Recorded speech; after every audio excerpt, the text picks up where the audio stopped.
ঘন সবুজ জঙ্গলের পাশে ছোট্ট এক গ্রাম। সেখানেই থাকে কৌতূহলী এক ছেলে, রাফি।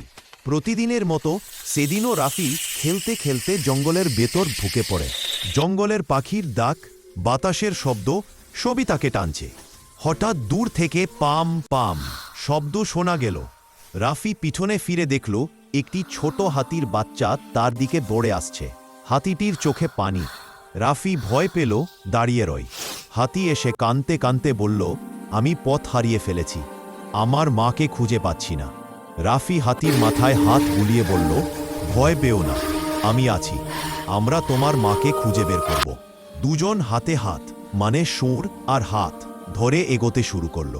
জঙ্গলের ভিতর যত এগোচ্ছে বাতাস আরও ঠান্ডা। হঠাৎই গর্জন, গ্র, এক বিশাল সিংহ তাদের সামনে এসে দাঁড়াল। হাতি ভয় কাঁপতে লাগল। রাফিও ভয় পেল, কিন্তু পিছিয়ে গেল না। সিংহ বলল, তোমরা আমার জঙ্গলে কেনে ঢুকেছে?